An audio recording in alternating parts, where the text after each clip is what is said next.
And then we have another set of issues. This is all of these are problems which cause error in surveys. Error is simply overall random inaccuracies. People giving you responses that are not necessarily biased, so you won't see sort of a trend over a large number of people of giving you skewed responses in some way, but responses that are just kind of all over the place and not necessarily accurately reflecting what you're measuring because of the way you structured your questionnaire. The number one reason, and this is a very frequent mistake, guys, that people make when designing questionnaire items, are the so-called double-barreled items. A double-barreled item asks about two things at once. So look at this one. You have a statement about national parks. Camping and hunting in Pennsylvania state parks should be prohibited. And it asks whether you agree or disagree strongly with this item. Now, I may agree that camping, actually no, personally I think that hunting should be prohibited. But camping? What's wrong with camping? So I agree with one, but I disagree with the other. What should I circle here? If I circle 3, which is kind of in the middle, it doesn't really represent any of what I'm thinking. So be very careful when you design a questionnaire, and you will design a questionnaire in this course. Use these slides that you are watching right now and use this as a checklist to make sure you don't have any double-barreled items. So in other words, there is no item in your questionnaire that is asking about two things at once. Wherever there is a possibility that a person could respond in one way to one thing, but in a completely different way to the other thing, then you have to split it into two items. I also want to draw your attention to something here on this example. It's sort of a digression, but I think it's worth talking about this. The way I structured it here is I have a set of responses ranging from 1 to 5, and here 1 is agree strongly, 5 is disagree strongly. This is sort of counterintuitive. It probably would be easier for a person to read this if disagree strongly were equal to 1 and agree strongly were equal to 5. It would sort of line up better. But I just want you to be aware that sometimes people will format their items this way as well. The next two sources of error, and these are really big issues, and it happens very frequently when students design questionnaire for the first time. These include items that are worded in just not clearly and instructions that aren't clear. If you notice many of the examples that I give you, I include instructions with most items or most measures, and I'm trying to kind of be explicit and simplistic in the way that I explain things. I sometimes explain things that seem to be obvious, like please circle the number that best represents your response. It's sort of obvious, but you can never assume that a person will understand what you want from them, and this is especially important if your questionnaire is self-administered. If a person completes the questionnaire online or using paper and pencil without your help, because then there's not going to be any help for them to answer any questions they may have.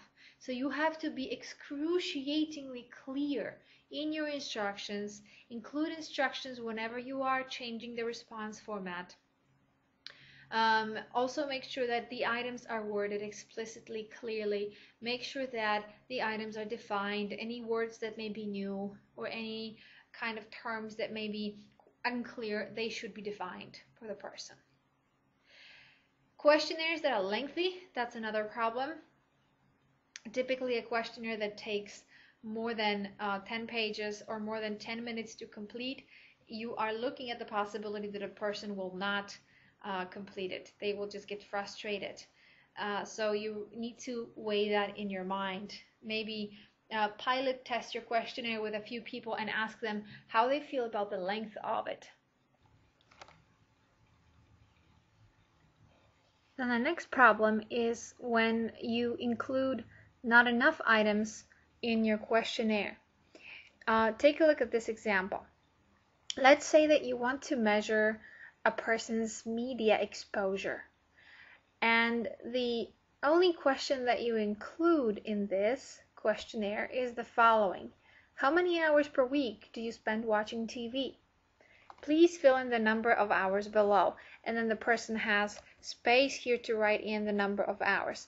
This item by itself is a pretty good item, but it doesn't really capture media exposure. It captures TV exposure, and of course there's many more other kinds of media that people can be exposed to. So sometimes when we write questions or items for a questionnaire, we may not write enough. We start thinking about what items to write to measure a given variable or concept, and we sort of forget that there is, for instance, different types of something, like different types of media. So you really have to carefully think about whether you are asking all of the things that you should be asking that fall under this umbrella. Now, how about this question? Let's say that, okay, I'm not going to ask just this question. Obviously, this is too narrow. I don't have enough items. I should be asking about different types of media. But how about this one here? How many hours per week do you spend using the media? Please fill in the number of hours below.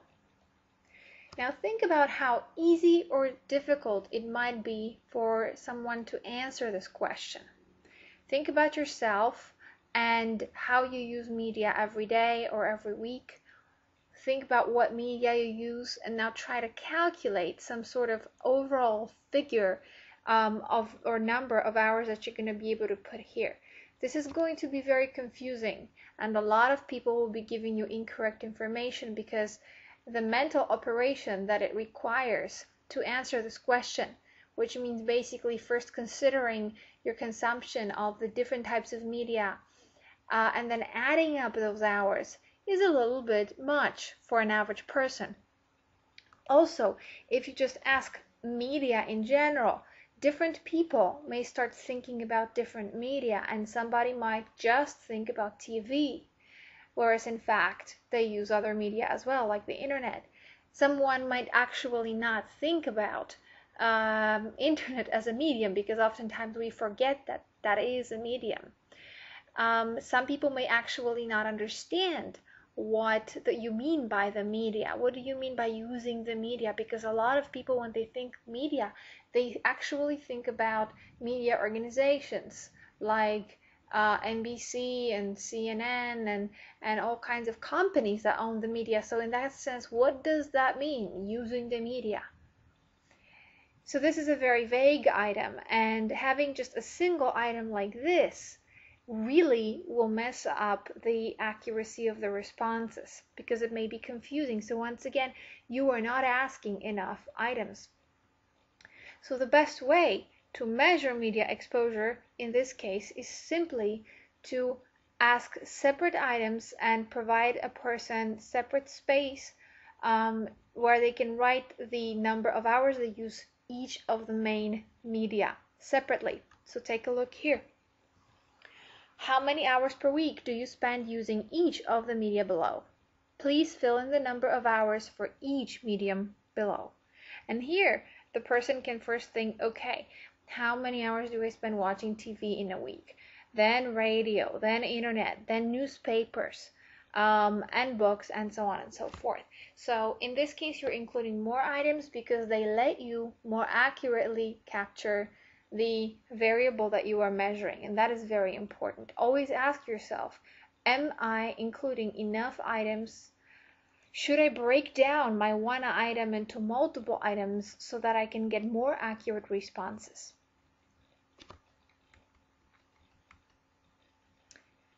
And last but not least, the memory problems.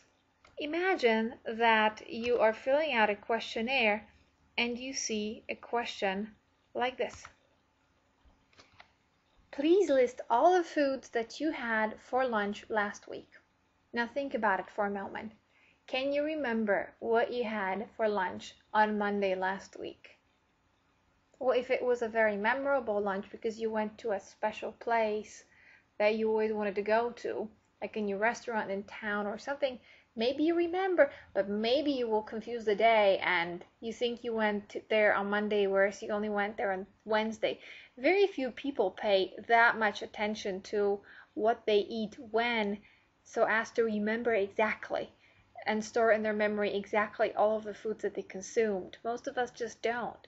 So this is a very extreme example of how we sometimes don't really think when we construct items in a questionnaire that people may not remember the correct answer to that item. If you're trying to dig too deep in people's memory, it may not be reliable. Really, the best thing you can do is, in fact, to show your questionnaire to someone else, preferably a few people, and ask them what they think about the items that you created, and if they would be able to remember their responses, to remember the information that you were asking for in each questionnaire. A more organized version of that